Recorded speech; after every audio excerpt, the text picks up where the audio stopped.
Well, well, well, well, well, well, well. If it isn't Chappy. Hi guys, welcome to the stream. My name is Quimby. We're gonna be playing some Minecraft today. But I'm not that late. Come on, guys. Come on. Come on, Penny. Really, you're gonna... oh, change your tune real fast there, didn't you? Oh, it's less than... It's 1 minute after the planned start time, so Quimby's like, oh my gosh, this is early, Quimby.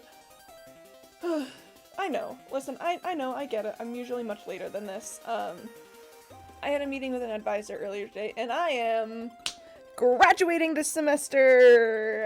But that's why I'm on time today. Mostly. Somewhat on time. A little bit on time. Cause I had something prior to this that left me a lot of free time to, try and make it on time. Let's see.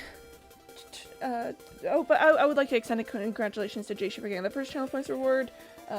Yeah, it was Jayshu. It's been a year. I know, right? Isn't that crazy?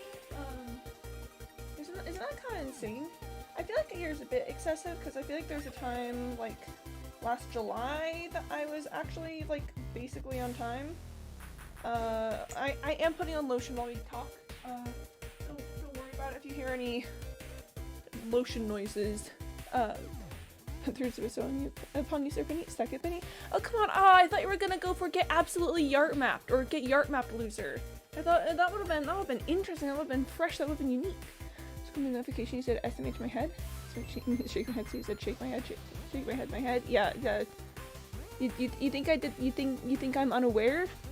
You think I silly goofy without thought? You think I make mistakes? That was very intentional.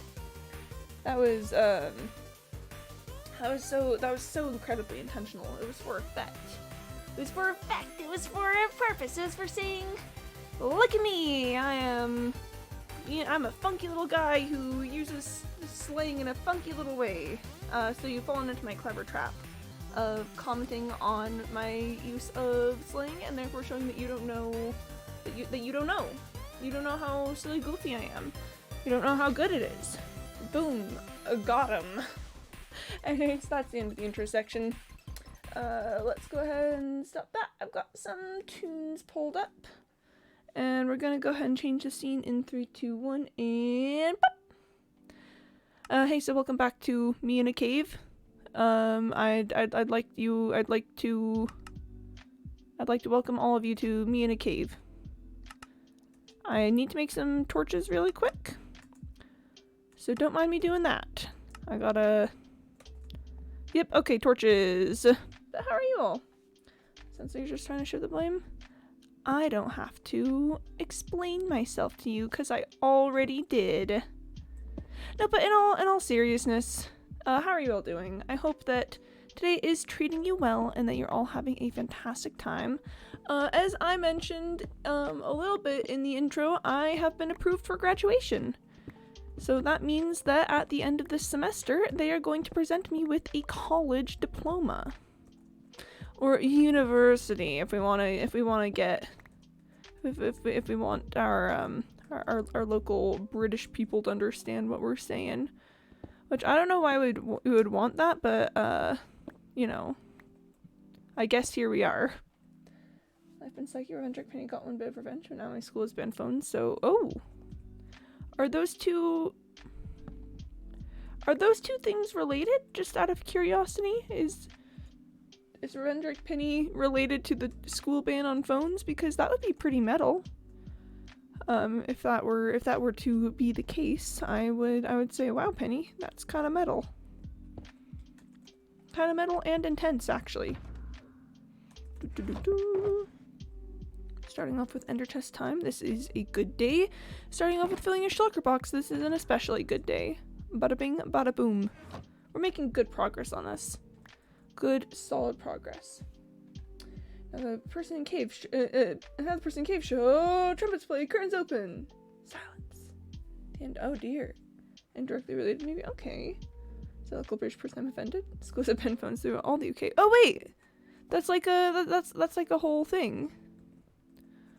Well, goodness. See, I'm actually Listen, I object to banning phones in schools for reasons other than that I'm terminally online. And I think that it's really important for students to have ways to, like, contact parents and authority figures in their lives. School may say this now. Oh, okay, so it's not like... So it sounds like maybe there's some institutional factors, but it's not like a new law or something has just gone forth. Okay, well that is... That's Deep Slate. I'm not particularly interested in going into a Deep Slate portion of this cave. I'm interested in non-Deep Slate, so we're going to make our way back over here. This has been a lovely time. It was great to explore that bit of the cave, but we're going back over here.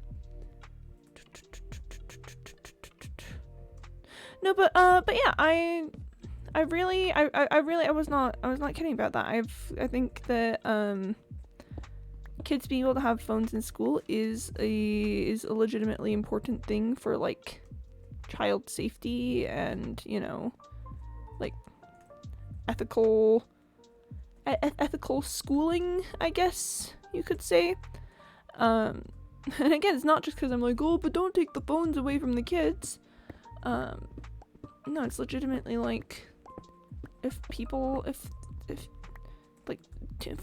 are a cool tool. You know, they can be used to contact people when things happen. So say, for instance, if a child gets hurt at school and does not trust the school, the school adults, they can then call an actually trusted adult, you know, like stuff like that. The article explaining they probably the reasons why this is a bad idea from hundreds of students. Valid reasons? Yeah. No, it's there's such a mania about, like, oh, but kids and phones. But kids and phones bad. Kids and phones are they're not gonna like pay attention in school. Phones are the phone's terrible for kids. And it's just simply a cultural requirement now at this point, right? It's like, I'm sorry, but at a certain level of schooling in this day and age, people are expected to have electronic devices. And in fact, it's a major issue for students who, like, you know, students who don't have one are afforded less opportunities. Like, what the heck? And there's so many tools being developed to, like, for like phone use in classrooms. It's like, I've come up with a solution for my version of this problem. Refuse to do anything. What are they gonna do? Take my phone away? Just don't do anything, so just refuse to participate. I mean, that is, I believe, what we call passive rebellion. I don't actually know the technical term for it, but I know it's a thing. Yeah, but, like, ugh. The mania around phones really is quite upsetting to me, because there's, and again, like Jayshu said, there's a lot of valid and legitimate reasons why it's a good idea for people to have phones, and why it's a bad idea for it to be taken away with schooling and stuff. And it's very frustrating to me about the way that people talk about this issue. I think that they're being cringe. I think they're being cringe. Most if not all of my homework is on my phone, but my lessons involves my phone. Yeah, yep. Believe it or not, it's WordWorks. Oh, sorry, music's a bit loud. Music is... Sorry, I made it louder for a second there. That should be a bit better.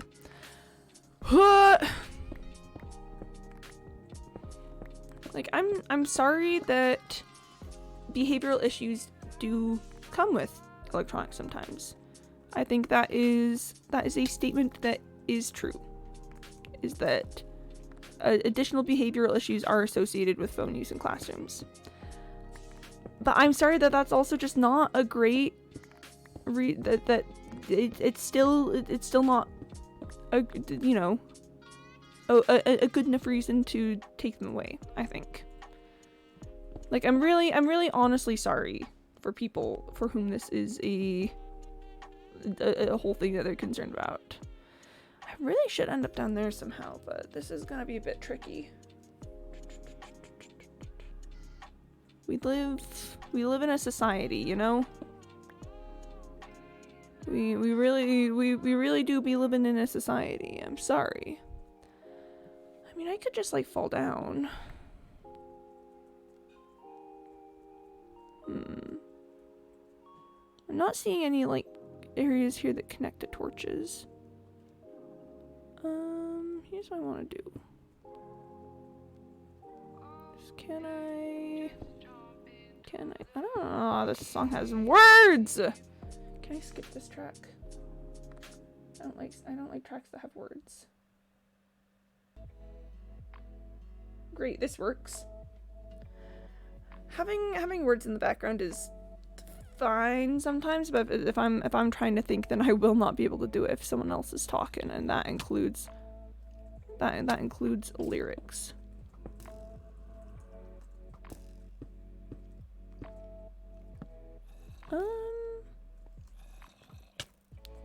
This seems...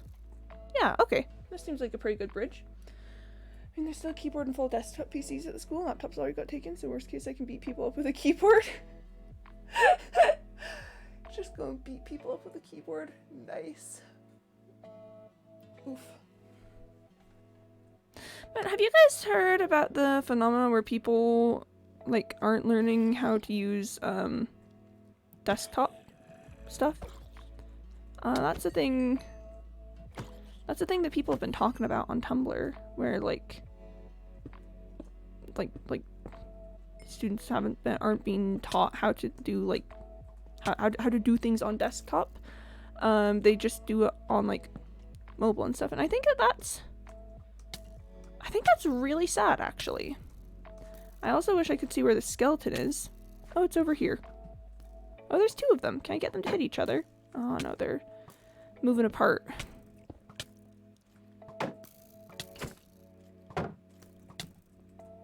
Die! You as well. Die. Anyway. Do you continue to pass this along across the UK? Computing is about to become a favorite. Could use a Tumblr mom. You guys know that I'm not a Okay, first of all, what's a Tumblr mom? I'm a Tumblrina. You guys know this. And second of all, yeah, you guys know this. The amount of times I've talked about Tumblr being my primary space that I interact with the internet when I'm not streaming. Any computers they use are Chromebooks, which are nothing like any other PC out there. Yeah. They're just so unrelated from actual like computer literacy. Oh, and there goes Dollbot telling me to drink some water. I gotta consume some liquid. Because the thing about it is that, listen, I'm not the most, like, computer literate person in the world, right? I've learned a lot from streaming. I've, from a matter of, like, working with computers every day and having to figure out how, like, different stuff works with that. It's been really helpful for me, and I would say that I'm at this moment probably the most tech literate that I've ever been in my life, and even so, it's not that much. Oh, there's a village up here. I kind of want to go look at the village. Oh, wait, but it's probably that one village, isn't it? I'm getting off topic. Like, I need to find a Linux distro that looks like Chrome OS, and Chrome OS is built off Linux. Goodness bless. But yes, I personally, I'm not the most computer literate person in the world, so I can't be like, oh, but how will the children learn this and this and this? I will say, like, I feel like at the very least when I left school, I knew how to, like, say, open a folder, create a folder, like move folders around on files, stuff like that. Like the kind of most basic computer skills. I know how to download software. I know how to like uninstall software. Just like literally the most basic tasks for computers. And it is stuff that I learned in school. So if they're not teaching that, then how is this knowledge supposed to happen? Like, is it just are we supposed to only have this knowledge if we seek it out?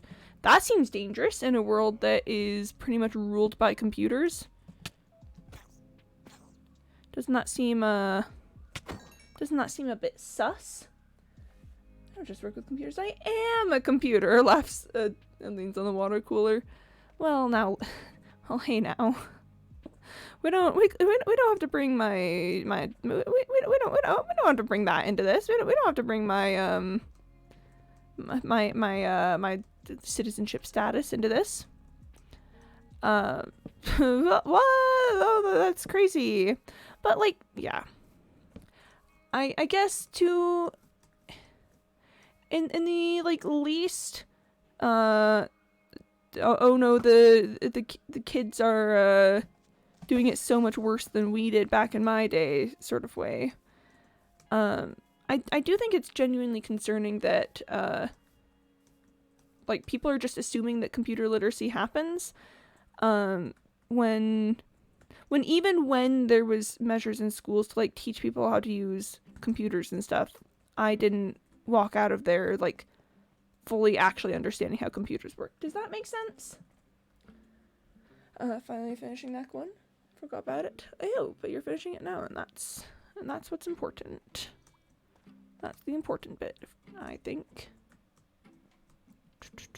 Yeah, so I guess how is computer literacy supposed to continue if even the most basic things aren't actually being taught? Is that good? Does that make sense? Is that an argument that makes sense to you all? I've been relying on my phone and earbuds for music, so you know, don't cry during lesson. Ooh, that is also mad sus. Yeah, I don't know. I think that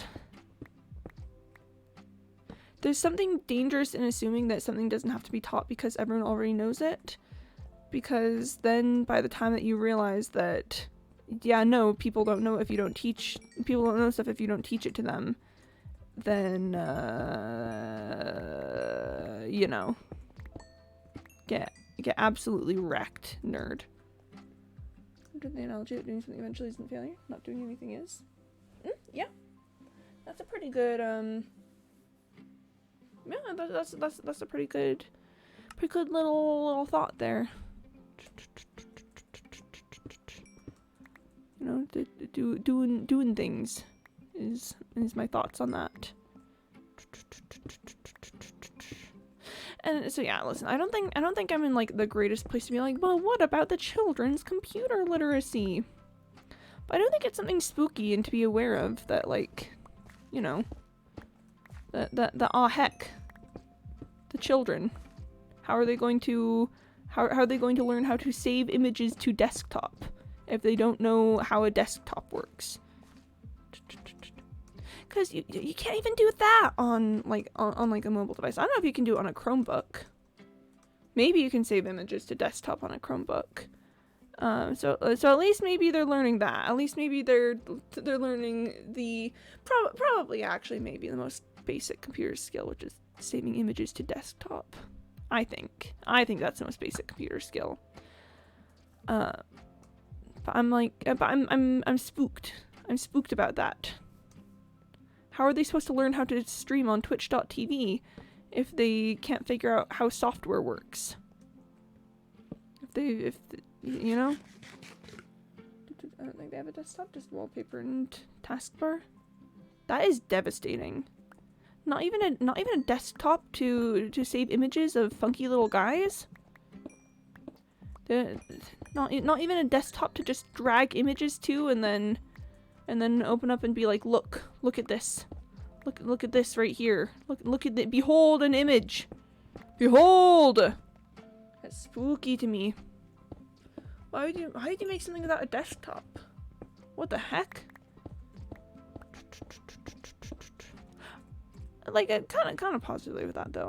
I will say that I do think that my computer literacy has significantly increased in the past couple of years, which I think is pretty epic.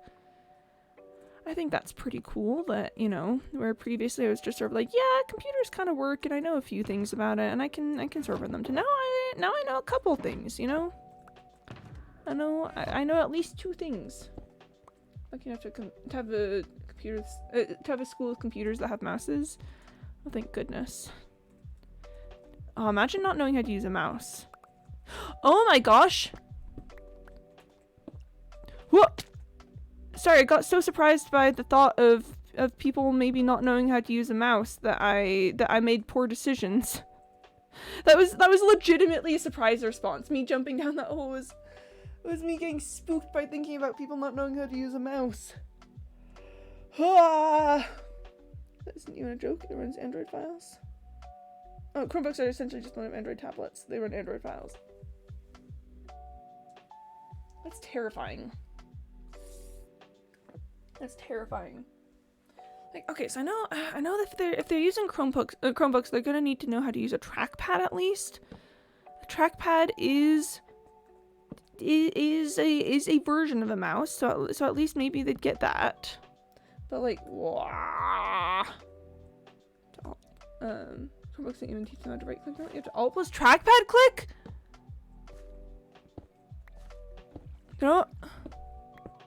They don't know how to right click. And okay, and again, obviously I know that this isn't every student and all the things, but like, but I do think that we have to recognize that computers are not intuitive automatically. Like, some people are definitely gonna have an easier time learning them and stuff, but knowing how to use a mouse and click on things and move stuff around on a computer, that's not something that humans are born knowing how to do. These are learned skills. No matter how easily they may or may not come to a person, these are not ingrained skills. These are learned skills. And if they're not being taught, how are they supposed to be learned? You know? I think we should consider. I think we should consider that very important facet of humanity, that humans are not born with computer literacy. Yeet the gravel. You know, I play Minecraft with a mouse and not a trackpad. How else are you supposed to alt click something? Oh no. First of all, hi Mr. Maluk. It's lovely to see you. You know, lovely as always. But the things you're saying, Mr. Maluk, I don't know if I can support this. /J, of course, /J. As I know that you are. But oof. Yeah, we're talking about like how the computer literacy is not being taught in the same way for some younger folks. For some younger generations, they're not being taught how to use the computer, and I think that's spooky. Because if you don't understand how your device works, then how are you supposed to then how are you supposed to avoid corporate greed? You know, how are you supposed to avoid? How are you supposed to protect your privacy? How are you supposed to, you know, ensure that the things that you see are not being censored against your will? How are you supposed to know all this if you don't know how computers work? Sounds wild, then I know, right? Played Minecraft Education, so built off Bedrock. On a Chromebook, and yes, you have to reach your hand to the trackpad and I'll click if you want to place a block. That's terrible. Oh my gosh. That's the neat part. You don't. I know that that's the point. Is that if the general populace doesn't understand how computers work, then they can't fight against things that the people who make the computers do, or the computers or the software. I just think that maybe that's a fundamental human right at this point, is to understand the devices that you use. That's all I'm saying. That's all I'm saying. It's sketch, yeah. Yeah, it's This is why it's important to vote for education, by the way. Like, even if you are a grown adult person who does not have like any kids in school, it's just so vitally important to vote for the people who run education in your local area. Like, I don't know how it is in every country, but here in the States, school board members are, you know, publicly voted in. And that means that if you want your school to teach important things, you gotta vote for good people. And again, yes, this is an issue that pertains to everyone, because protecting education is is how we win. Maybe not win all the way, but like having an educated populace is the first step to winning, I should say. That's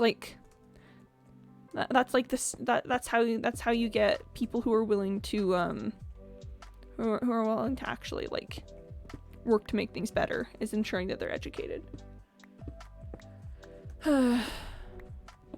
Anyway, I should get off my high horse of education literacy on twitch.tv. How are you all doing? From Autonomy is a human right, you say? Human rights to vote and stay in school, Columbia 2024. Okay, yeah, no, you can 100% quote me on that whenever you want. That those are the things that I say. Oof. Yeah. Yep. How are you all doing? Important question. What is the name of your tall horse? Oh, that is a good question. Cause the high horse. What is the name of my high horse? Winifred. The high horse's name is Winifred. What's your question? It's been a pretty chill day so far. Okay. Track with words. This playlist has been lovely, except for the times that the tracks have words, and then I have to like say no, thank you. We love to see a Winifred. Yeah, that's a good Winifred spelling. Winifred. Horses, am I right?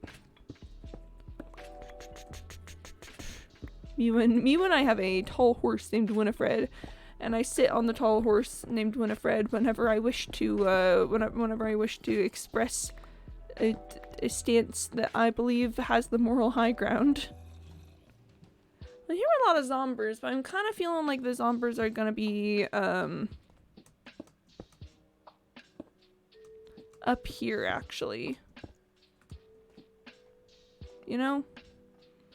Call me crazy, but that's I'm kind of feeling as though the zombers are gonna be somewhere in this area. Man, call me crazy. I might be crazy talking here. But that's what I think. Winifred. That's Winifred's cousin or neighbor or something. Winifred. We've got Winifred and we've got Winifred. Winifred just pops up and goes.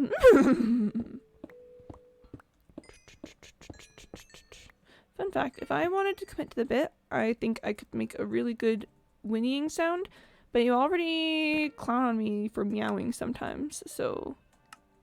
Actually, that's not fair. I don't think anyone here has ever clowned on me for meowing.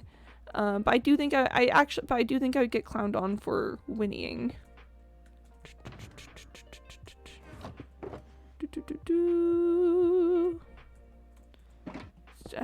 Listen, I am like unto a little human that when hear sound, make sound back. You know? You feel? That's sort of my life philosophy. And for a long time, the noises that the people would make at me would be animal noises to teach me what the animals say. And so I would make the sounds back. That's all I'm saying. That's all I'm saying. Check Jen. I'll take a look. Jayshu at home. Oh, Mom, can we get Jayshu? We have Jayshu at home. It's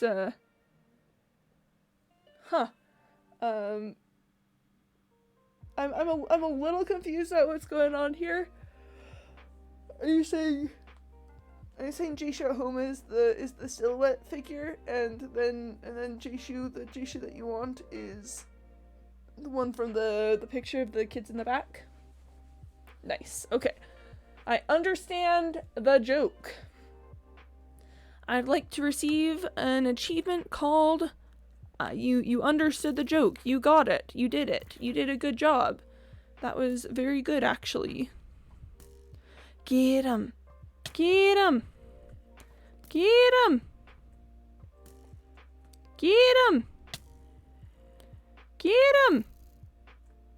Oh, come on. It was so close.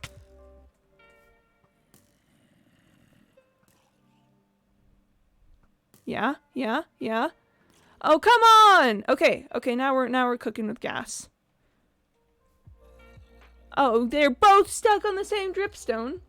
Moondroplet! Hi, welcome on in. I was just engaging in a fun little game of get the skeleton to shoot the zombies. It worked, but then the zombies both immediately got caught on that dripstone. It was quite embarrassing for them. They were like, we're gonna get you. Oh, come on. They're like, we're gonna get you real bad. And then they proceed to both just get stuck there. But hi, Moondroplet. I hope you're doing well.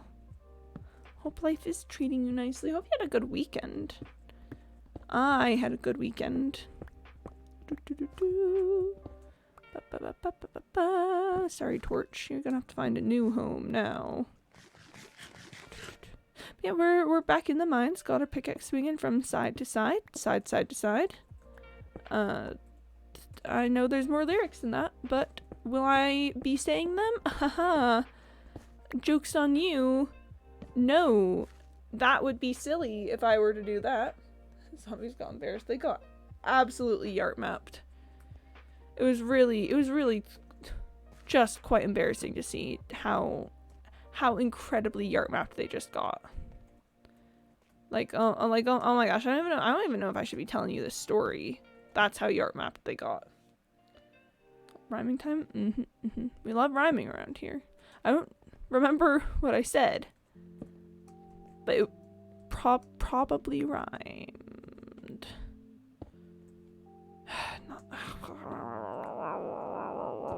Okay. Whoa, anyway. Is that an aquifer, do you think? Let's find out. Well, that's a drowned right there. Hold on, let me just, okay. So this is a drowned. Yeah, okay, so that was a drowned. Ooh, it does look like there's a lot of cave here now, doesn't it? Underwater cave, in fact.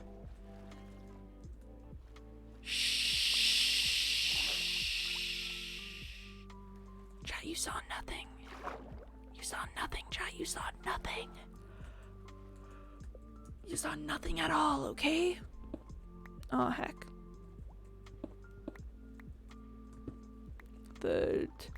Well, I seem to be, fighting the current of doom once again. That's fun. I absolutely yart mapped. How sad. I know, right? Imagine getting yart mapped that badly. That would never happen to me. I would never ever be yart mapped like that. That just doesn't sound like me. If I were to get yart mapped, I would just simply not get yart mapped. Rip to you, rip to everyone else, but I'm different. You know? Like, sorry. Yart mapping doesn't happen around here. Also talking about education problems. Oh, we are also talking about education problems. I think I saw something. Oh, Moondroplet, no. Moondroplet doesn't have to be this way. It doesn't have to be this way. You can make your own choice. It doesn't have to end like this. I swear. There's more to life than just seeing things. You have options. You could go a different way. How does this Oh goodness. What is Fish Dude? Thank you for the exclamation marks. Hello, welcome. I How did that one singular torch get there? Okay. There's a lot going on right now. There's a lot happening here. It's fine. Gotcha, yeah.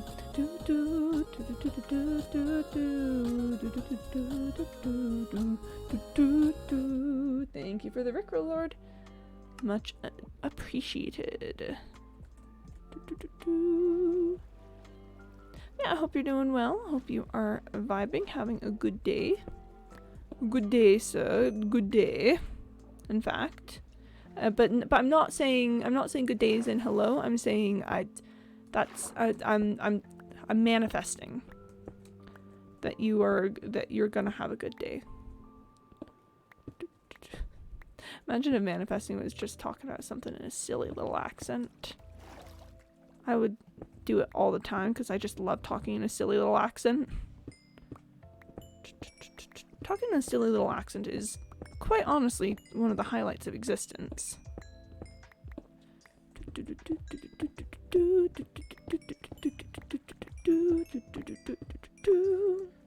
That was all? Oh, thank you. Well, yeah, thanks for stopping in. If that's all, folks, then it's been a joy having you stop by.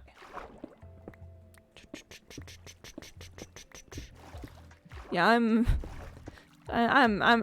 zooming on the copper thing today, cause I've been slacking off recently. As some of you may know, I recently took a couple of days where I did not play Minecraft, and I would like to deeply apologize to the Minecraft community for being a filthy liar and a cheat. You know, I'd like to apologize for that. Talking in a silly little accent is very fun. You can act stupid without being stupid. Yeah. Yeah, I'm going to drink some water. We've got to stay hydrated around here. If we don't stay hydrated, who knows what will happen? Not me. I don't know what would happen. Perish the thought, you know? What would that even be like? Ugh. Scary. Ah! Water. Oh no! Listen, on one hand, it's great that that the water is here to prevent me from falling to my untimely demise many times over. But on the other hand, we're really doing this. We're really still gonna be this way. Just with all the with all the everything of how it is. Oh, hello.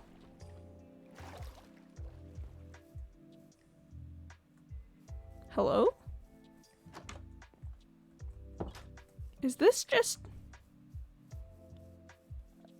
Huh. Hold on. We're gonna take a little bit of a wider look at the train. I just want to know if there's more village. Okay, there is more village. Okay. I was like, is this a one house village? Is this all that there is? Let's see for a minute, Mark, but I don't think you need it. I just drank some water. Boom.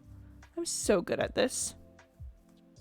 Wouldn't it have been funny though if it was just this? If there was a village that was just a singular little garden patch and one house and not even any villagers. I think that would have been a bit silly. Ah!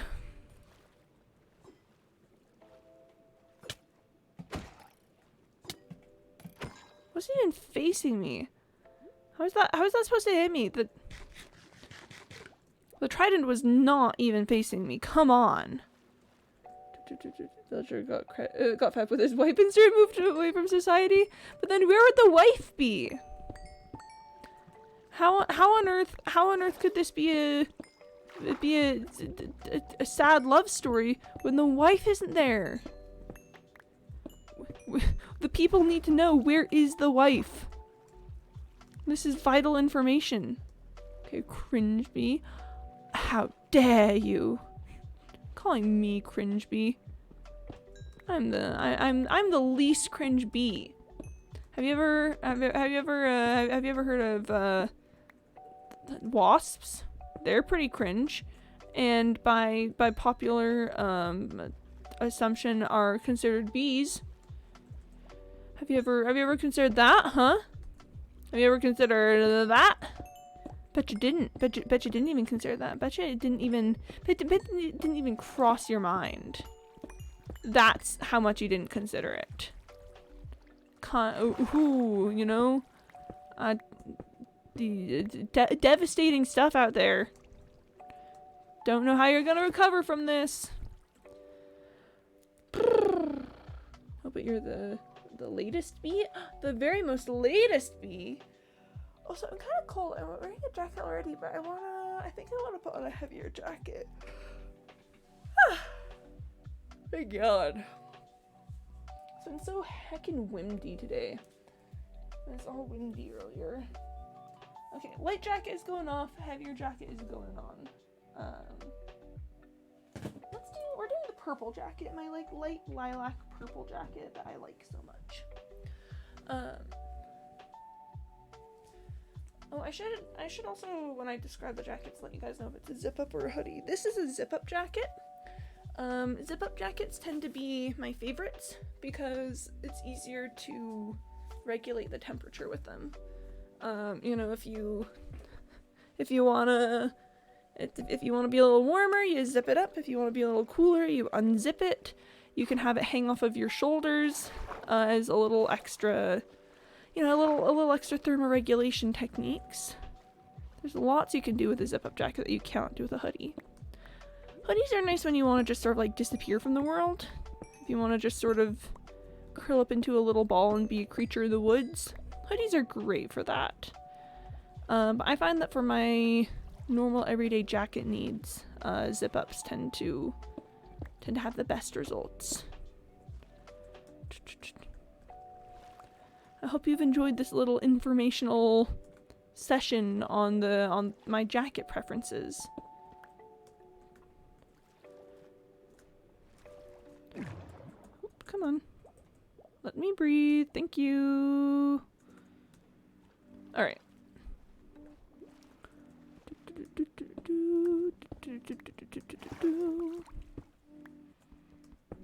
You know, if you've ever like tried the zip up hoodie, or like the zip jacket hoodie dichotomy, I highly recommend the zip up hoodie for the like casual everyday life. Oh wait, Shrek different lives there. And I've hooked up with a farmer and left to go and live in the original house. Oh dear.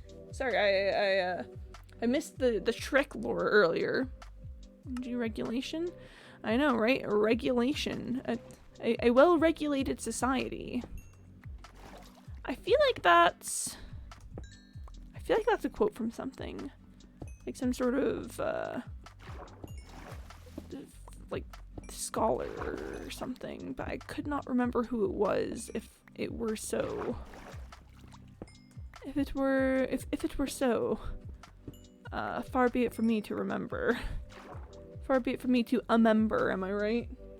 And there goes Dollbot telling me to drink some water. Thank you, Dollbot. Tim Cook takes notice angrily. Wait, what did I say that Tim Cook would get angry about? What did I say that would upset Tim Cook? Also, who is Tim Cook? Is this a name that I should know? Is this another one of those my parents were hippies and I missed out on something moments, or is this like an entirely different thing? Oh, there's copper down there. Okay, and we're going back up into the water. I'm not exploring that yet. I'm not doing it yet. I ain't doing it. Tim Cook, CEO of Apple. What did I say to upset Tim Cook, CEO of Apple?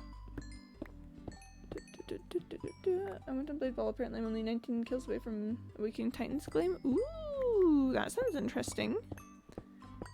Titan's Gleam does sound kind of interesting. Okay. 1481 out of 1500. Nice. Oh, a fair and regulated society. Tim Cook, CEO of Apple?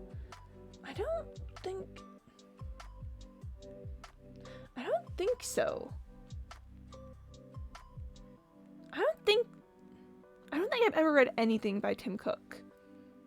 Really cooked the apples so much he made it into a phone. Wow, good for him. He just cooked them apples. I don't think I've ever read anything by Tim Cook, so I don't think I would be quoting Tim Cook. I didn't even know about Tim Cook's existence before you told me about Tim Cook just right now. How would I have encountered that? No, but it's not a fair and regulated society. It's a well-regulated society. Hang on just a second. A well-regulated society.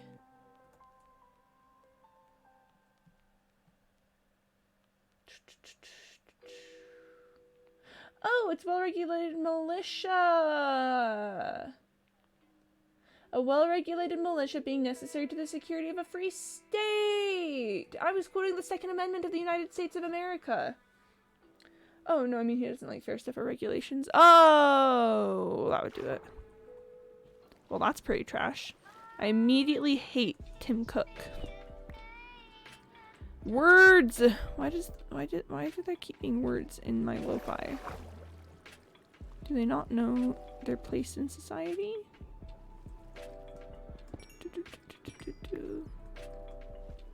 Yeah, no, I was quoting the Second Amendment of the United States, apparently. In that a well-regulated militia being necessary for a free state or something or other. Apparently. Who knew? That the Second Amendment of the United States Constitution. Apparently my subconscious brain knew that. Thanks, subconscious brain. Very cool.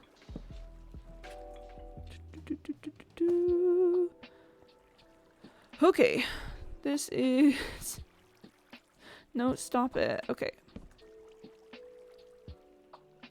Ah! There's a lot going on here. Nope, not that. This. There's a lot going on here. Why is that such a Quimby thing to do? It really is such a Quimby thing to do, isn't it? Like that.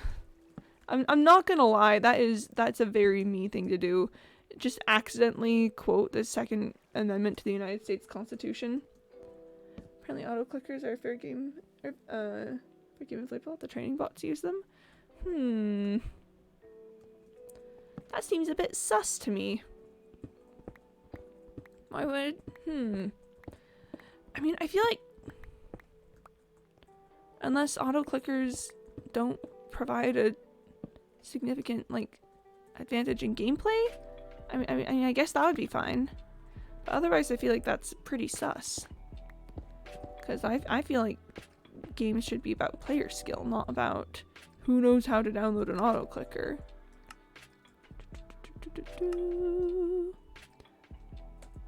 Excellent. Alright, it is Ender Chest time. Beep, beep, beep. And, beep, beep, beep. And, I'm also gonna grab some extra wood. Because I was running a little low on wood. Bada bing, bada boom. 15-minute watermark. Whoop, whoop. Oh, yep, here we go. Let me drink some water. Liquid consumed. Liquid in. Oh, stretch a little bit. Oh.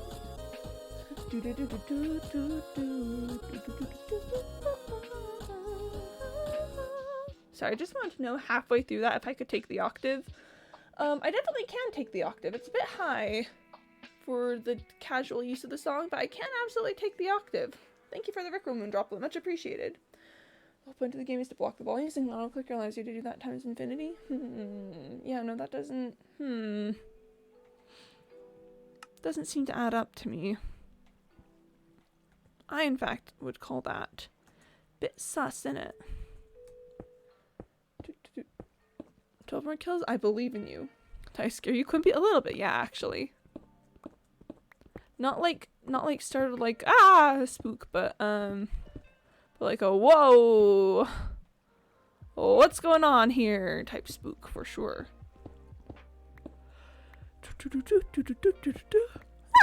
Sorry, chat. I'm so eepy today because I woke up at a regular person time to go talk to my college advisor. My college advisor was like, I only have appointments in the early morning. Or not early morning, yeah, I can't say early morning. A person was like, I only have appointments in the morning unless you want to have an appointment right when you're streaming. And I said, well, that seems a bit unfortunate. So anyway, I took the morning appointment, and then I woke up at a regular person time, and it meant that I managed to get to stream a bit earlier, because, you know, that's how it worked out with, like, the timing of the appointment and stuff. But it means I'm so eepy now, because I woke up at a different time than normal. Like, I don't think it's even a problem of, like, I think I got a pretty regular amount of sleep. I hate it when they do that! Yeesh.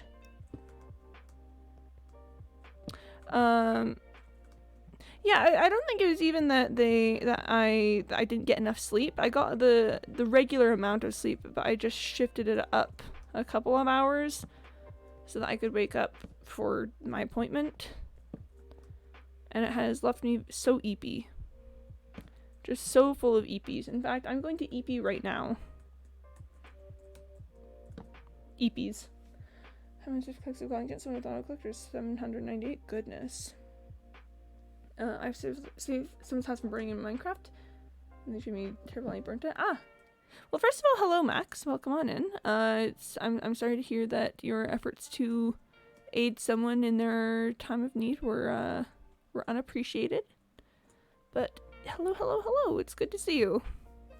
I had a creeper blow up on top of my head again, and well, first of all, I need to get good about that.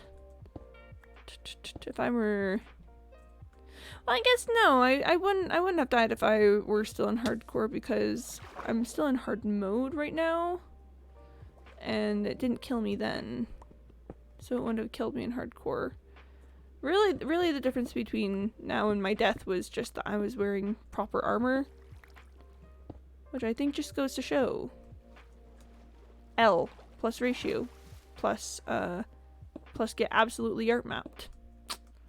I hope this information helps.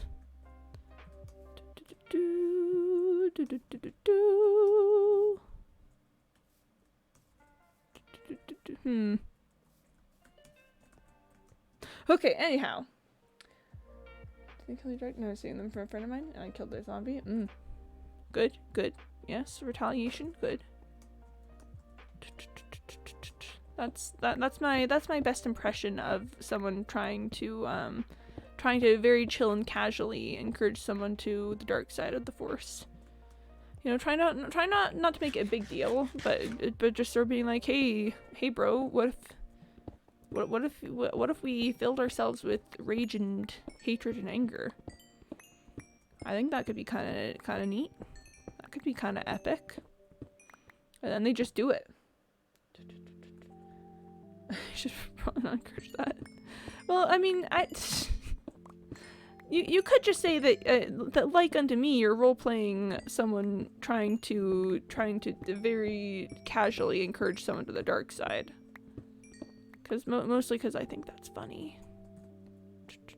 Mostly because I think that's a little hilarious. Oh my gosh, chat, you know? Okay. I wanna run some things by you about D&D, cause okay, so here's the story.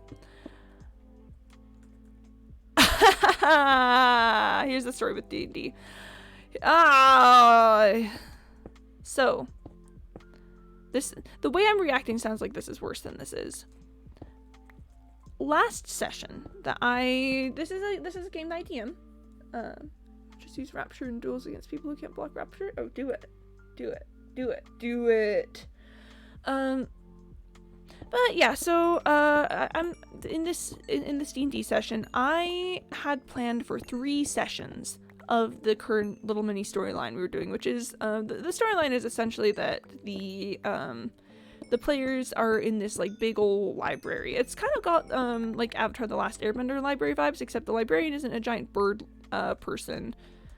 She's a kitsune who is working for the evil guy because she just loves books so much. She's just such an incredibly huge books enjoyer that she said, okay, sure, I will work for your evil library if you just let me take care of the books. It's a whole thing. I really like this character. She's fun. But, well, here's the thing, chat. There was supposed to be this whole thing where the librarian character had an interest in two of the party members and wanted to, like, keep them around to either, like, study their magic or study them in the case of one of the players that has this big old curse on them. And it was supposed to be, like, a deal with the devil type deal where it was, like, they're, like, I'll offer you this way out, but it's not actually a way out. You know, it's just another attempt of the museum to, like, nerf their party kind of thing. Well, here's the deal. One of the players took it. And by it, I mean the deal. One of the players said, okay, sure, I'll stay and be your apprentice if you let if you let my friends have use of this magical artifact that we were trying to get from the library. I will be your apprentice for 300 years. Chat. I just woke up and I was like, oh, no stream today, I guess, after looking at my notifications and not seeing anything. However, I forgot that I deleted Twitch, but I'm here now. Oh, no, Freddy. Well, it's good to have you here. It's always a pleasure to have you around. I'm talking about D&D. Oh, no. Is that we have the current problem? It just makes a new problem? Yeah, see, that's the thing. So this character is an elf. Being an apprentice for 300 years isn't a death sentence. But it does mean, but also the players are planning to use this time travel mechanic that I've hinted at to be able to meet her at the end of her apprenticeship in a couple sessions once they get to a different point. All this is a little convoluted because of my world building, and I'm well aware that I've caused my own problems here. Whoop! I'm well aware that I've caused my own problems here. But yeah, so now, chat, I don't really even really know what D&D is, but pop off. It's a quick simple thing. It's a collaborative storytelling thing where I've come up with this storyline that some other people who play characters in it get to live out. It's fun. It's a good time. But also, yeah, congrats, Jay, won 3 more kills. But so I planned for 3 sessions. One was them, like, making their way into the library. The next was going to be them, like, fighting this librarian lady and, you know, like, being offered the deals and stuff. And then the plan was for one of them to maybe get, like, captured by her or something? I don't know. I tried to leave a lot of it open so that the players can have choices that matter instead of me just steamrolling them to wherever I want them to go. But so this player took the deal, and I was like, wow, this is great, because I'd planned for a 3rd session where the players then defeat the librarian lady and get this player back. Well, so I go to have a little conversation with this player about their character yesterday. And I say, okay, yeah, so your character just, you know, made this deal for this apprenticeship. Do you want this to play out? Do you want to, like, or do you want to, like, get the information that you were there for and then get, like, rescued by the party and stuff? You know, this is kind of a big deal and kind of, it was not a move that I expected you to make. So I'd love to hear, like, where your character's at. And this player says, yeah, no, I think she'd go through with the apprenticeship.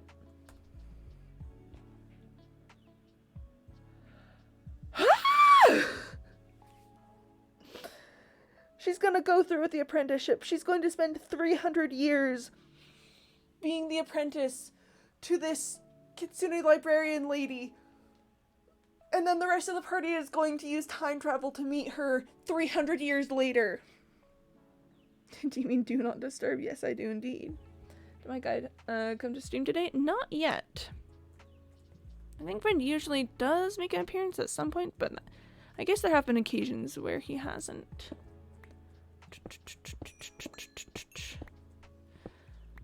So yeah, this player is making a different character to play until they reach the point where where the time travel mechanic can come into play. But this kind of it backs me a little bit into a corner here, because the librarian character knows a lot about the museum, and part of what's kept this storyline going is that there's a lot of mysteries.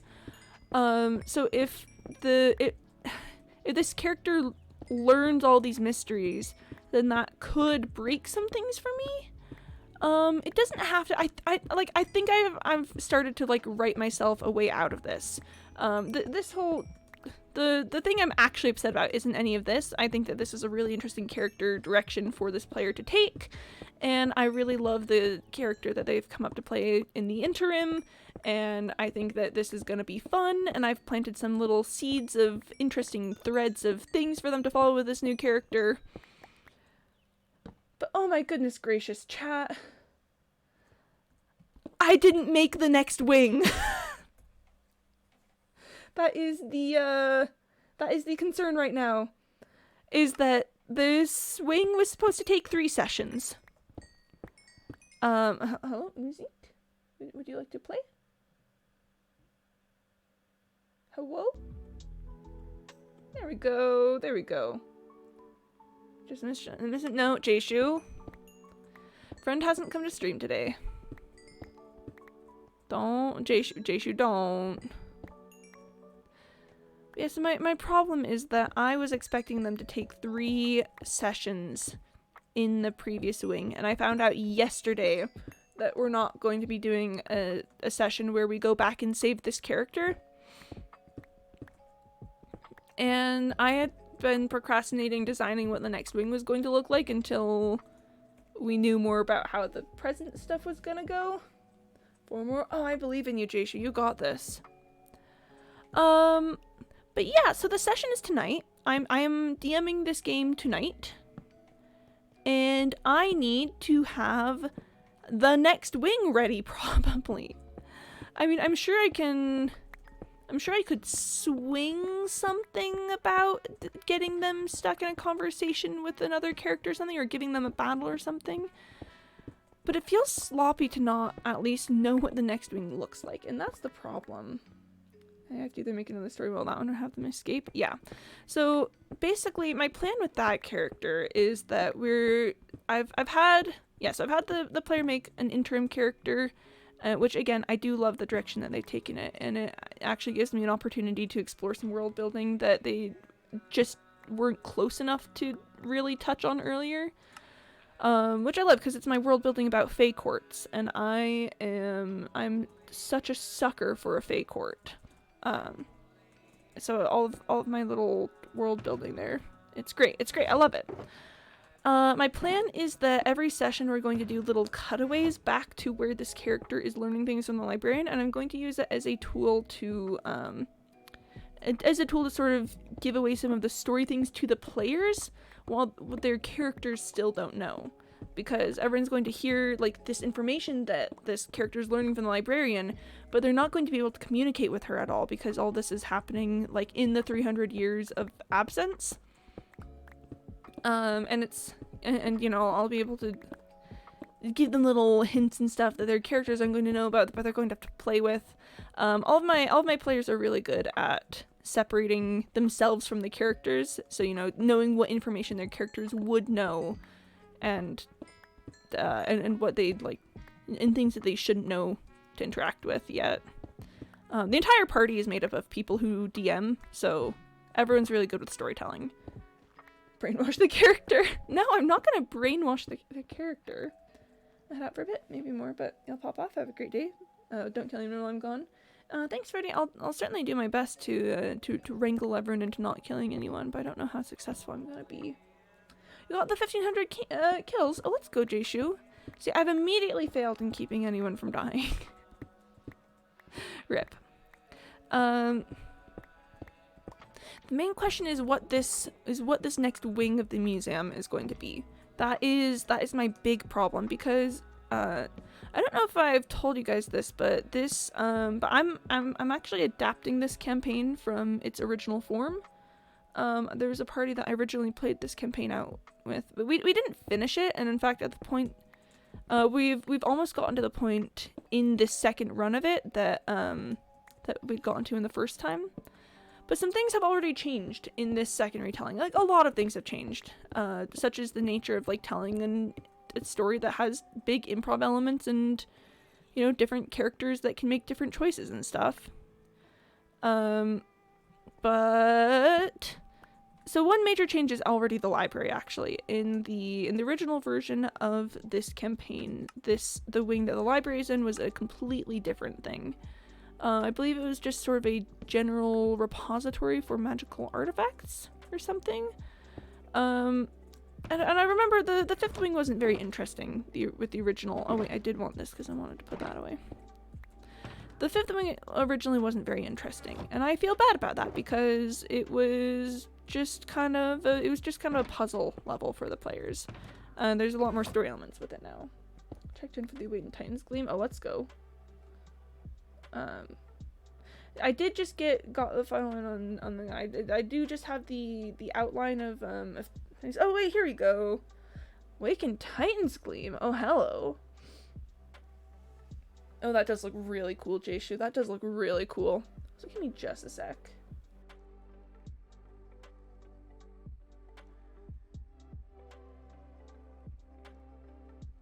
If they get something to trade the double with the next one so they can get back their elf. Well, see, that's the thing, is that she doesn't want to be gotten back. Like, the player doesn't want, doesn't want this character to be rescued. The player wants this character to go through their whole apprenticeship. And I told them that they could do that. I told them that they can make, that the decisions that they make for their characters have weight and value, and that they get to make decisions, and I'm not gonna make them do everything. I can, let me say, oh yeah. So I just need the next wing. In the original version of the campaign, this next wing was it was called the Parks Wing, and it was like a massive outdoor thing that was actually just sort of a spoof of my favorite, not my favorite, but one of my favorite video games of all time, which is of course Heroes of Might and Magic 3. I can't and don't want to do that here. It wouldn't make sense for this group, it wouldn't make sense for the storyline that I'm currently going with, and we've already done a lot of sort of like outdoorsy stuff with the first and second wings. So it would kind of hit some vibes that we've already done. But your time travel and all the things happen differently. Oh, believe you me, the I've got things worked out with what's going to happen to this character. It's gonna be great, actually. Like, I'm genuinely really excited to use this storytelling device that I've got with it. It's gonna be, that one is going to work out just fine. It is everything else. It is every single other thing about it. Where did I enter this space? Was it up here? Was it? Did I come in from here? Hold on, hold up. No, that wasn't it. Whoa! Oh no. Was it here? Is this where I came from? I feel like this is where I came from. Oh, this is where I came from. It's okay. It's okay. That's left-facing torches. We're fine. We're fine. But yeah, so basically this character is going to live out a significant portion of time in an alternate future for the museum, in which the heroes fail because they have to for the museum to be able to live for another 100 years. It's a complicated thing to get others' secret sword and awaken them. I believe in you. You got this, Jayshu. There's a kitchen with some creatures there, so they have to do a bake-off. That would be a little off in tone for this campaign. This campaign has been very serious, spooky. It's the entire thing is based around a tragedy. It's the tragedy of Daedalus and Icarus. You know, the Greek mythology one. And what the players don't know is that is literally the tragedy of Icarus. It's funky little times. Funky little times. But I want this to be... I want it to be something big. Just kill everyone. I think that's the best idea I've heard so far. I'm just gonna make sure that none of them make it out of here alive. I think that will solve all of my problems. Thank you, Max. That's exactly what I'm looking for. Here's something, bam. And then we've solved it. We've figured out we've done it all. Everything works out with that. Yay! So here, let me tell you guys my thoughts. I'm just supposed to they can commute, but it doesn't always work. Well, let me tell you guys my thoughts, because it's kind of complicated because I'm going to be working with some time dilation on the part of this character. It's I've got that worked out. Everything with that character is going to be fine. Really, what I need to figure out is what the next wing is going to be. That's the problem that's giving me trouble right now. Not anything to do with the character that's getting left behind. That's all been handled at this point. Do I want to go down this way? Not particularly. So the way that the story structure has been happening so far is that the first wing in each arc, because there's two arcs in this museum. There's the first arc, which was wings 1 through 4, and then there's the second arc, which is going to be wings 5 through 8. There are 8 wings total. It's a whole thing. The first wing, the first arc had it that the first wing didn't take them too long to get through. They sort of figured things out and moved past it. And then the second wing opened up a wider storyline where they met NPCs that they still interact with, and set a lot of the world building and tone for everything else. And I kind of like that format that we've got, the first wing in the system that some stuff happens, and then second wing is when it starts getting like whoa, kind of crazy, kind of serious out here, if you know what I mean. And so basically what I need to do is I need to make a storyline that I can then maybe form a wing out of. So the second wing, the magical creatures wing, involved a storyline featuring the Fey Courts. They found this little fairy forest inside the museum, and inside of it the Unseelie and Seelie courts were at war, and it was it was a whole deal. It was a whole big old deal. Alright, thank you, Topot, for telling me to drink some water. Very important when I'm ranting to you all about my D&D things. It's very important, that's all. Okay. And that took a while because they had to they had to meet with various parties. They had to, basically join this resistance. They had to, they had to have an entire, the revolution that put the rightful heir to the throne back in place. It was a whole thing. And I'm kind of looking for something on that scale for this sixth wing. So that means that I need something with characters. I know that there's a character that has to appear in the sixth wing, named Letha, who is a ghost. This ghost character goes back to a whole thing that I did set up with the character who's being left behind. All the way back in wing 3, I set this up, and now she's not going to be there for the payoff of it, and it's going to be fine. It just happens with storytelling.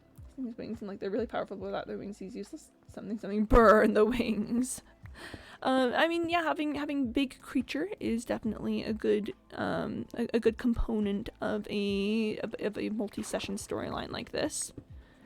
I'm thinking about basically is helpful or not. No, she's going to this ghost character that they met is going to end up revealing that the NPC that they've been friends with this entire time is actually also a ghost. He just doesn't know it. It's kind of complicated. This storyline is complicated. If Shardspoon were here, she could confirm Shardspoon was in the original group. It's complicated. I have Titan's Gleam in the Righteous Blade. Oh, heck yeah. I think you guys can maybe tell that this storyline is complicated from just all of the various things that I've mentioned while talking about this. Like, oh, but no, this has to go back to this and that and that. But I'm thinking about making the Sixth Wing the graveyard of the museum. Where all the dead people go. If you die in the museum, this is where you end up. Kind of thing. And it's gonna be complicated and messed up and gonna kind of be a whole big deal. That's my current thought. I think it could be kind of fun. Why am I still green? Ayo! Max is green still. Max is and always has been green. Check Jen. I'll take a look. Stones. I like my diamond sword. I do like that diamond sword. I straight up do like that diamond sword. I think it looks cool. I think it looks great. I think it looks fantastic, actually. Well, pop off, Jayshu. Pop off on having a crazy diamond sword. That's pretty epic. But yeah, so basically what I'm thinking is that the cringe is okay sometimes. This is true. I stand by that. Basically what I'm thinking is that they go to this wing and there's just like this kingdom of the dead there, you know, and maybe it's like ruled by some dead guy who wants something from the players. It's always good to have it's always good to have like as a motivation someone who wants something, because then they either gotta go on like a quest to retrieve it or find something else to bargain with, some form of leverage they can get over this guy. Only joint quote, I think. Yeah, very possibly. I would need to see the whole list to be sure, but I can't think off the top of my head of any other ones that were joint.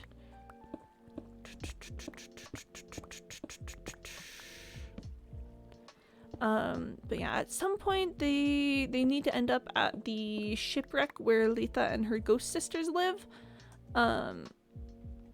So at some point they're gonna do that. I know that's like a story beat that I've got story beats that I know have to happen. Things like them encountering this ghost child.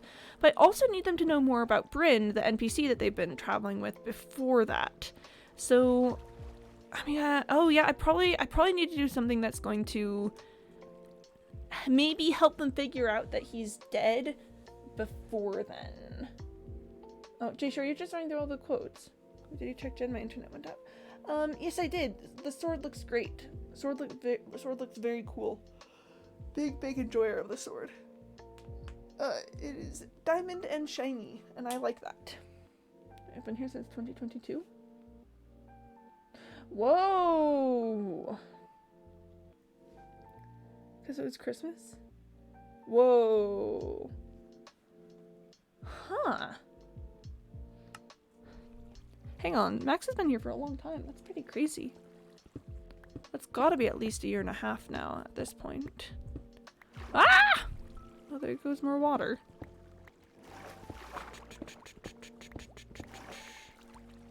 So, by the way, this NPC that I keep mentioning that they're traveling with Bryn, he is Icarus. His father created the museum, and at the bequest of this evil god, that there's a lot of backstory to this. When I said it was complicated, I meant as, you know, the not just the world building is complicated, also everything is complicated. Every single thing is complicated. This has been following for 2 years and 1 month. Yeesh. We are old around here. I'm just go for tea. Nice. Yeah, I hope that your tea is very good, Moondroplet. But it gets even more complicated with Bryn, because not only is he dead, also his soul has been split in two, and there's 2 versions of him running around. Remember when I said this was complicated?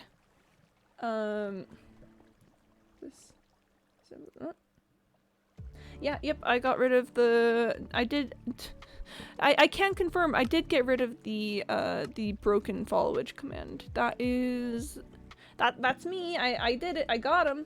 Lucas, I've not even blocked Lucas. I've been refund. Yes, you have gotten Lucas. Hold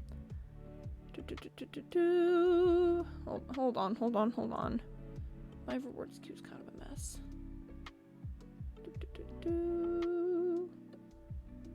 All right. Names. Yeah, I will refund the emerald block one because you have already done that.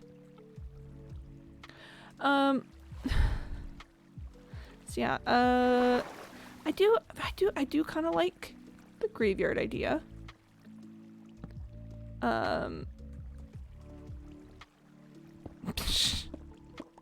This is gonna be so funny because the character that's been left behind in with the librarian is like sees ghosts. This is gonna be so funny.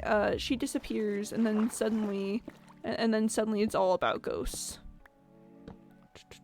And L plus ratio plus, I guess, don't get caught by, don't enter sketchy apprenticeships, I guess. One burn is enough. Scene. And Star Child, what would Star Child be? I don't know, maybe Skulk Block for the eyes. Yeah, imagine that imagine that your whole thing is ghosts, and then the second you get pulled into a sketchy apprenticeship with this fox lady at this library, all of your friends suddenly encounter a ton of ghosts. That would be kind of funky. Oh yeah, I haven't done anything with undead yet, actually. Wait, hang on. Yeah, I'm thinking about it. I've just sort of been bouncing this idea off the wall. I have not done anything with undead yet. There have been adventures, there have been magical creatures, there have been monsters, there's been all kinds of things. I've not done undead yet. Oh, this is actually kind of perfect. See, this is why I wanted to discuss this with you guys, is because I knew that talking it aloud would help me figure things out. So thank you all for listening to my little rant. I think I can figure out the rest on my own time, so I don't need to keep bothering you all with this. But thank you for letting me bounce my ideas off of you and for having suggestions and being, invested in this story a little bit. You all are so cool, and I appreciate it greatly. Things can be redeemed.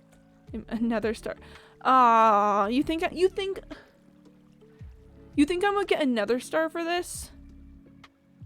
You think I'm gonna go fight a wither for this? Bro, cowboys really are the coolest thing ever. No, cowboys are so cool, and I stand by that. Like, I'm not gonna argue that. I love cowboys. I wanna be a cowboy. I wanna be a cowboy, baby. I wanna be a cowboy. That's another for those of you who don't know Vine, that's another Vine. Miss Kitty live? Oh my goodness gracious me! Star Child not important to you? Not important enough for a wither star! Sorry, getting distracted. But Miss Kitty, welcome on in! How was your stream? I'm gonna get you a shout out. Let me just make sure I'm spelling that all right. There we go. Yeah, if anyone in my stream hasn't checked out Miss Kitty, I think that you guys are a little bit silly for that, because Miss Kitty is just such a fun, lovely, incredible, amazing streamer who is always just so lovely to watch. You guys should go watch her stuff, by the way. Make me immunify Miss Kitty. Oh no, you're eating Miss Kitty live. Why would you do that? Being European doesn't mean I would be a good cowboy. This is true. Being a good cowboy is not limited to being American. Hello, the stream is good. How are you? I'm doing very well. I am here in the mines, collecting a bunch of copper. If anyone is unaware, I am building a huge 64 by 64 by 64 copper cube, fully filled out. I need 2,144 copper blocks, which is a lot. Which means I need a lot of copper constantly. Miss Kitty lies. No, Jayshu, no. Jayshu, no, please. What has Miss Kitty done to deserve this?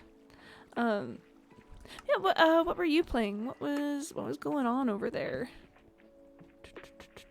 I'm just in the mines constantly going crazy. That's pretty much all that's happening over here. Oh, and I was talking about D&D because I'm DMing for a group, and I hadn't figured out how things are gonna go for my next session. So chat was very kind and listened to me be upset about some choices that my players have made. But it's fine. Me and Trace Jew. Trace Jew. Me when I trace you. Whoa, crazy stuff. Oh, D&D, yeah. Oh, I love D&D. I've got this incredible group that I play with. That is, it's made up entirely of people who DM. But only 2 of us are DMing for the group. I got some new dice. I need new dice. I only have 2 sets of dice, and both of them have been mean to me lately. It's like usually there's 1 set of dice that's nicer to me, but it has been absolutely cruel lately. So I need a 3rd set of dice to show them who's boss. I also want to get character dice for the character that I play. So a little more information on the group. There's we're running 2 campaigns. One is DM'd by me, and one is DM'd by another member of the group. So both of us get to play, and every other week, and like we take turns. So every other week we get to play, and every other week we get to DM, which works out great, honestly. Like, I'm gonna be honest, running 2 campaigns and having 2 different people DM has been kind of incredible, because I love to DM, but I also love to play. I love to play, but I also love to DM, and it just makes I get to do it all with this group. I get to both play and DM. I get to storytell. I get to be a silly, goofy little guy. It's great. It's honestly like the best way to be. Just to be clear, I'm gonna make myself the reason Penny will become hero. Oh? Are you saying that are you going to contribute to Penny's tragic backstory?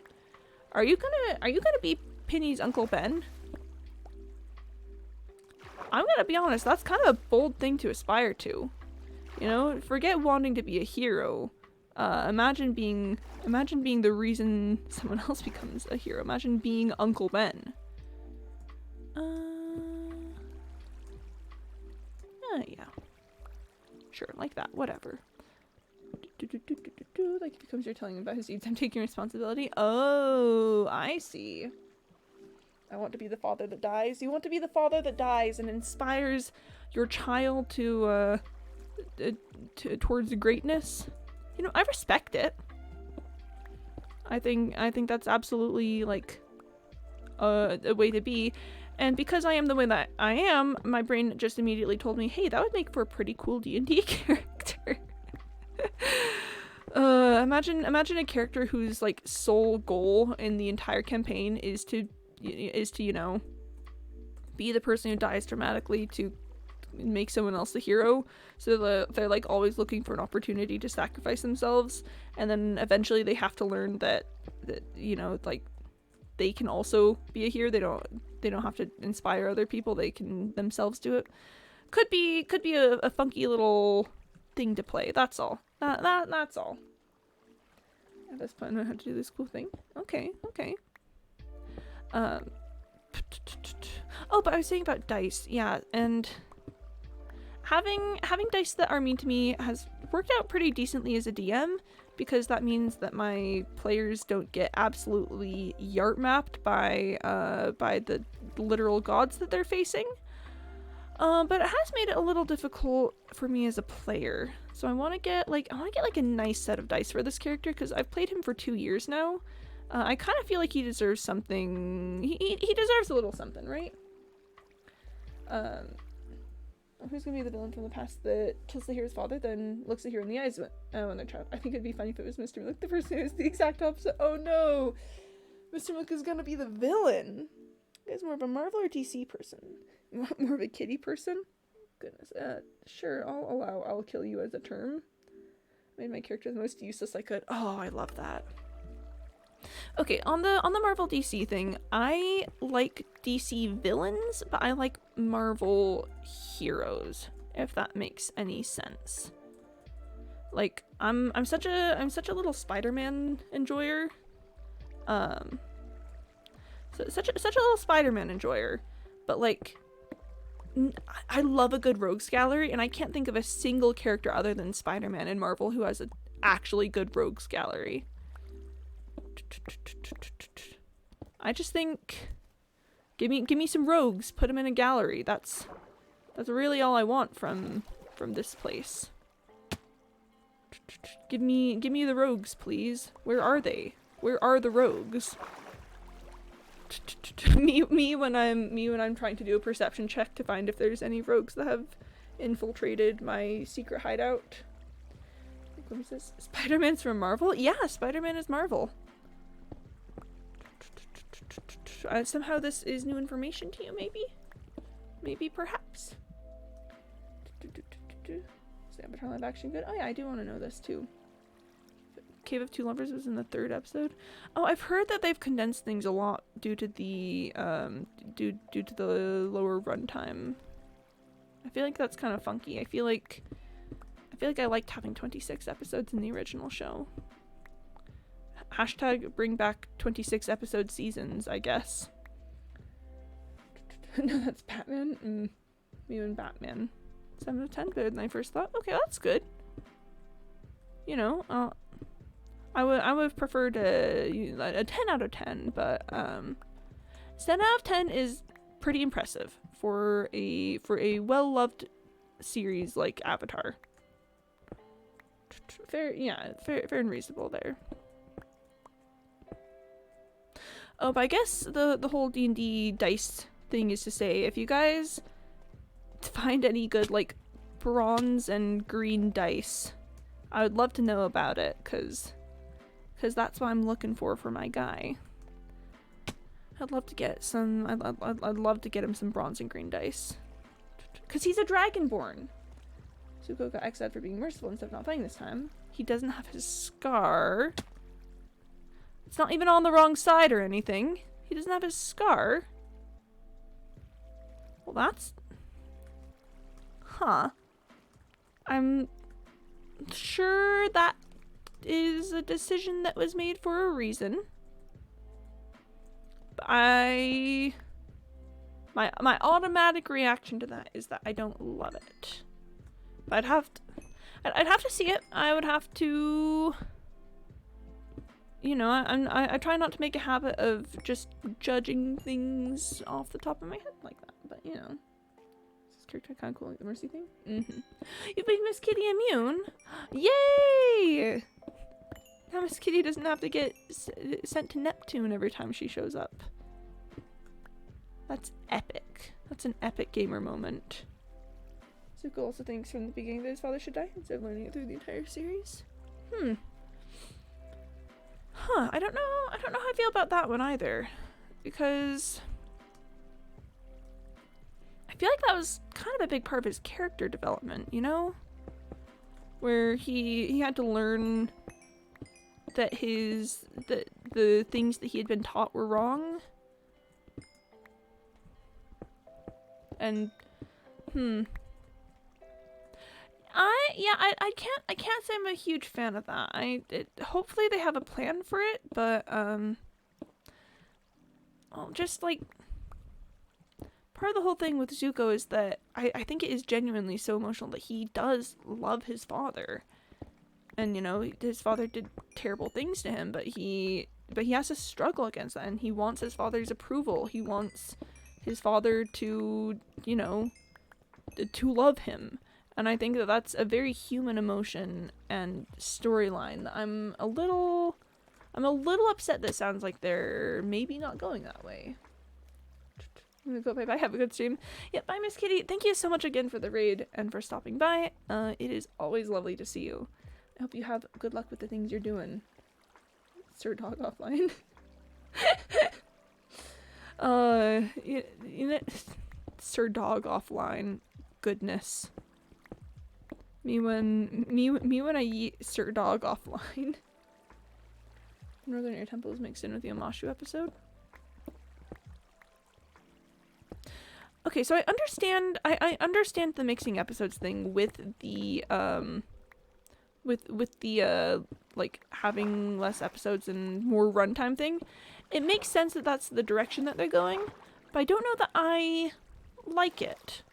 Again, just off the top of my head, because I feel like there's something to be said about an episode containing a single storyline and letting it like run to its completion, tell its story, let you like learn the message that it's trying to convey, and then being done. So I feel like, again, just first gut feeling on that, I understand what they're doing, but that doesn't mean that I have to like it. I think that the more 26 episode format works better for the type of storytelling that Avatar likes. The Great Divide wasn't mentioned and nobody's complaining. You know what? Yeah. As much as I'm usually a stickler about that kind of thing, yeah, not doing the Great Divide was probably a good idea, especially with limited runtime.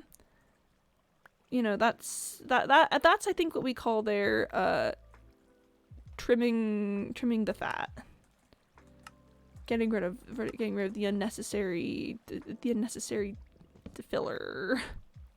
That one, yeah. Oh, and so no revenge anymore. And Pennybond is back. King of Amashu is Indian. Nothing wrong with that, but just thought it should be mentioned. I mean, yeah, that makes sense. That, wait, like King Boomy? When you say King of Amashu, King Boomy? I mean, it makes sense again. I will say that one thing that I have seen praised about the series is that they've made more of an effort to you know, have inclusive casting. Again, just from what I've heard. It's not something that I've really looked into and engaged with myself.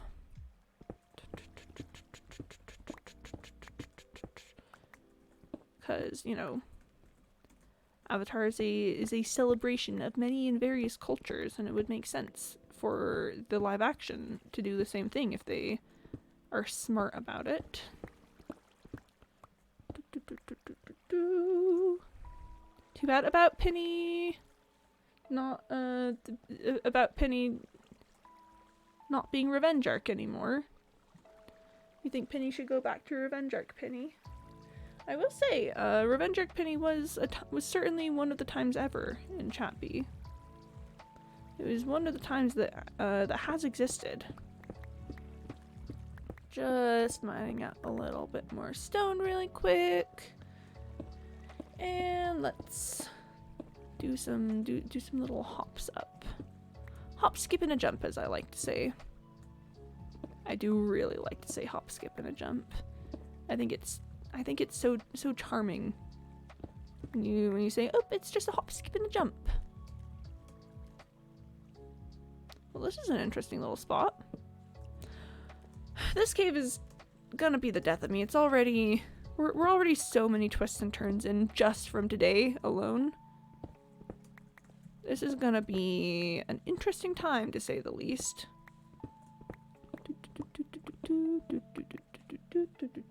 There's this person called Dutch in a game I play, and people are arguing if he's Dutch or not. See, that is... that's the kind of internet discord that I'm here for. Is this person named Dutch actually Dutch? That and the bird watching drama. Have you guys heard about the bird watching drama?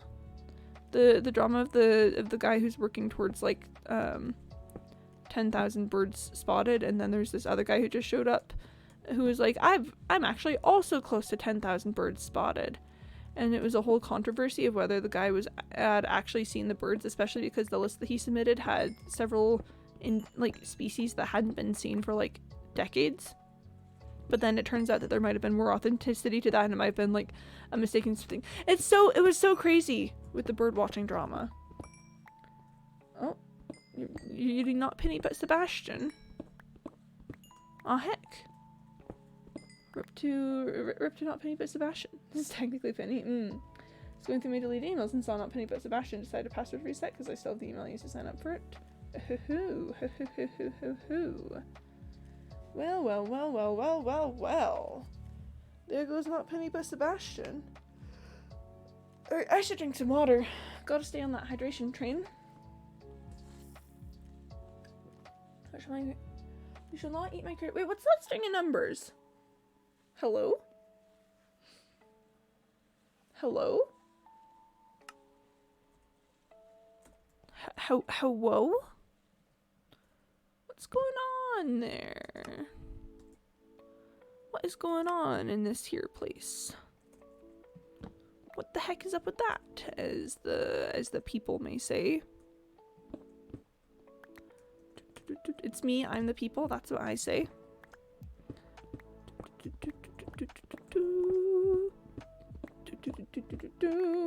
I'm saying Dutch is Dutch because he has 2 Dutch parents. Sounds Dutch to me. Sounds Dutch to me. Sounds fair and reasonable and Dutch to me. 3.14159 is the thing I know of Pi. Oh, it's random numbers to make stop the bot from going. You can't send the same message twice. Oh, I see. It appeared that the bot started to run a command. It cannot run chances. This is from the echo command. If you're not using the echo command, please contact Penny on Discord. Ask for help. Hey, let's go. I like that. That's slick. That's a neat little system you got there, Penny. What was I saying though? Was it something about eating, getting Jotun? Oh, it was Pi. 3.1415926535897 oh gosh. 3.1415926535897 46264338. I think that's it. Let me check this. Pi. Okay. 3.1415926535897 Yes. Okay. Boom. Contacts Penny. It was the echo command though. How many digits is that?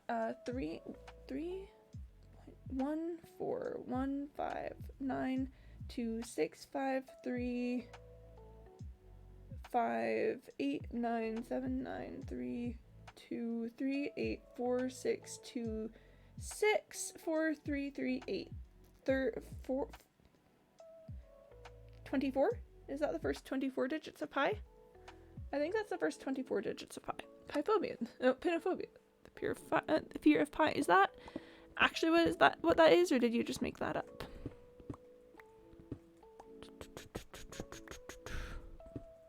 I think I know the first 24 digits of Pi.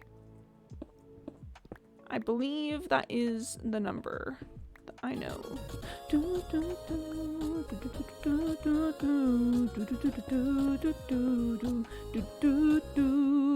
Next, thank you so much for the Rickroll and for the exclamation marks. That's very kind of you. Very kind of you to send both of those in.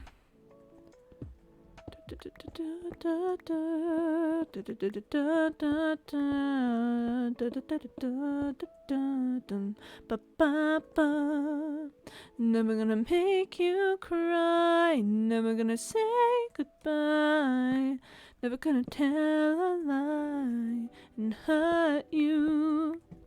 Good song. Gets stuck in my head every time. Every single time. Alright, well, we're gonna...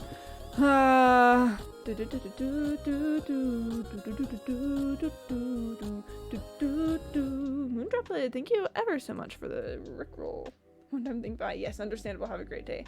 Oh, and check Jen. Oh, Piphobia. Okay, yeah. Sorry, it was written as pinophobia, but Piphobia, yeah. So bad things wouldn't happen on my Keeling map. I don't think that's bad, Jayshu. I don't think that's a bad thing. Just means you're being thorough. Never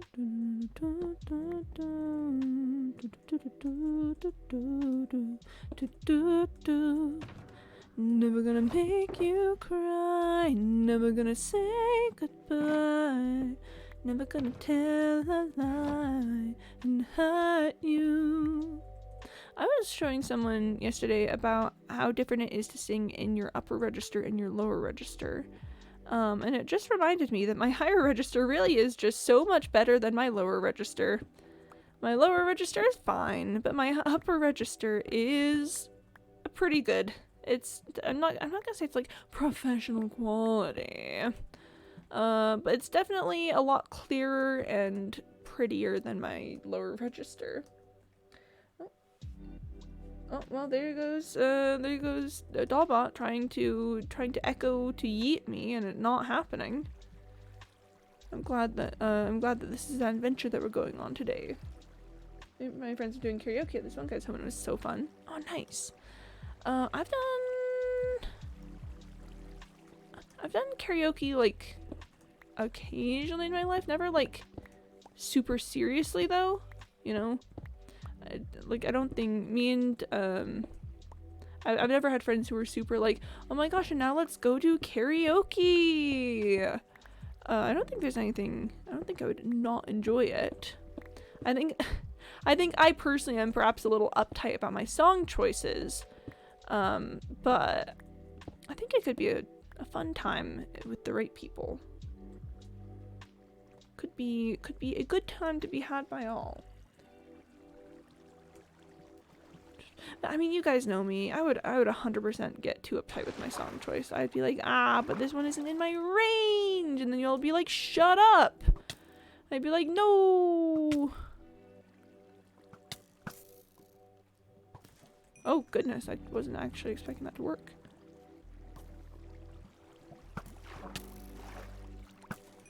Okay. Achoo! Achoo! Okay. Which one is that? Wait, I'm pretty sure I have weight. You know, I may as well pick it up for now. For now! I don't like this one guy because he just wants to get liked by this person so bad. Oof, cringe behavior. I'm not saying it's cringe to want to be liked by people, but you know, also rip. When I will say that is one of the like trickiest things for me to witness out in the wild, is when one person clearly has a crush on the other person and the other person is just so clearly not interested. You know, I think I already do have weight. We're gonna toss it. Nobody fakes being drunk whilst never touching a drop of alcohol. Okay, no, that kind of dips into the category of actually cringe. Like, my brother in Christ, what are you doing? What is that thing that you want? Why would you do that, sir? Sir, you're being cringe, sir. Stop, sir, the cringe-o-meter. It's going haywire. Ooh. It continues. I love when that happens with a vein of copper, where you like dig it most of the way and you're like, oh, well, that was fun, and then you like uncover the secret hidden extra portion and you're like, wow, that's pretty neat. We're playing this game, he said, not that game, and then that person came by to play and he said, okay, let's restart to update the message. Oh, the message is being updated. Well.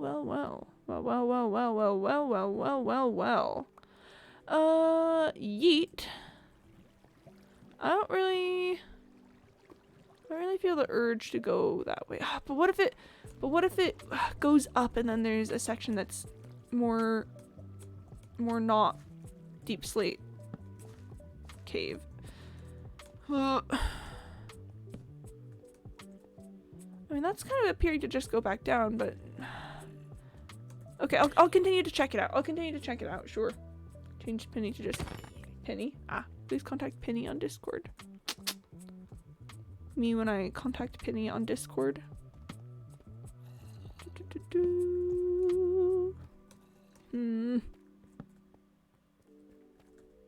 Have I ever mentioned that the Ono Caves? Have I ever said something along those lines? I can't think of a single time that I would have said that before. This surely must be a unique experience. And sure, whatever, that water can do what it wants. I don't care. I don't care what that water does. Oh, hey, it's a geode. I'm not going to explore the geode either because I'm not really looking to explore geodes right now, but I respect it, you know?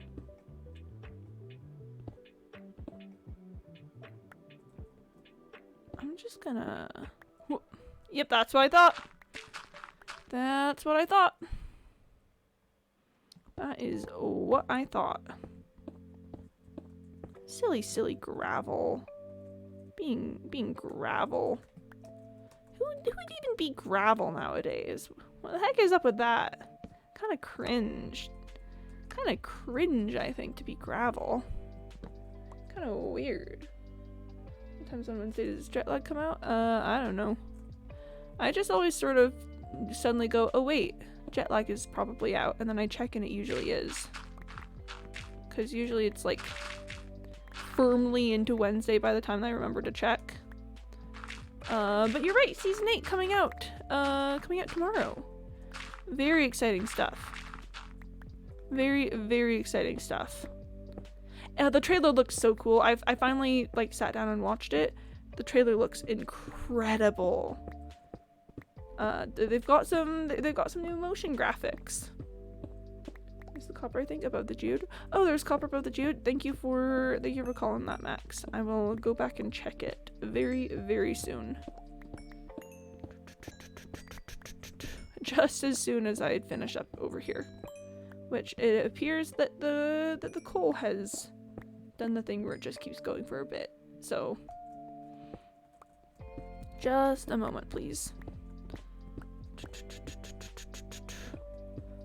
Please stay on the line. Your call is being connected. See, I want to learn how to become a voice actor, but not like how all the streamers want to become voice actors. I don't want to be like that is 12:30 time. Oh, hey, that's pretty early. Oh, you're right, Max. I totally missed the copper above the geode. But yeah, so I want to be a voice actor, but not in the way that all the streamers want to learn to be a voice actor. I don't want to be like, and I'm gonna voice all the characters. I want to learn how to do like the commercial tone, you know, the like new from OxyClean kind of style, and then I just want to pull it out in the middle of streams at some point, and I want to see if people go, oh, I thought there was an ad starting or something. That's the kind of voice acting that I want to figure out how to do. Is the kind that I can troll people with. Ah! This is fine. This is fine. This is fine. This is fine. This is totally fine. I know what you're thinking. I want to let you know that it's fine. The cake video quickly. I'll do my best. I know I always say that, but I will do my best. I will absolutely 100% do my best because, you know, I would love to get it out. I would love to not have that hanging over my shoulders again. I would love to not have the message saying the cake is a symbol of my hubris around all the time anymore. I would love that.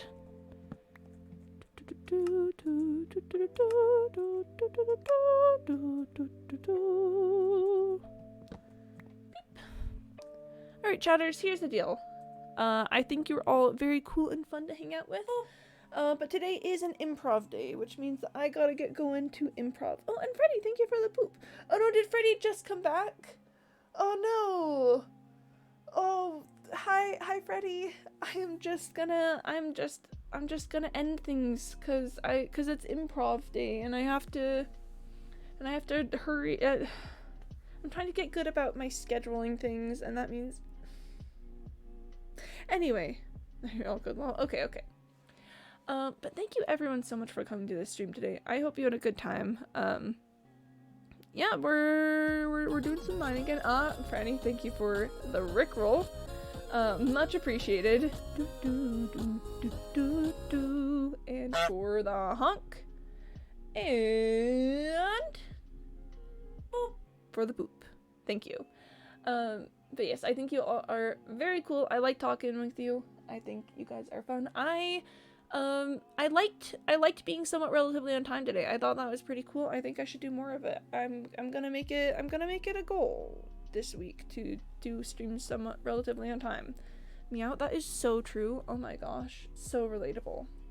For the moment, I think we're gonna skip a raid today. So if you guys are staying on Twitch, go find someone to watch. If you're leaving Twitch, then I guess you don't need to worry about going to find someone to watch. But all of you, make sure to take care of yourselves. That means drink water, get sleep, take your meds if you got them. And I love you all lots. I think you're all great, and I will see you next time.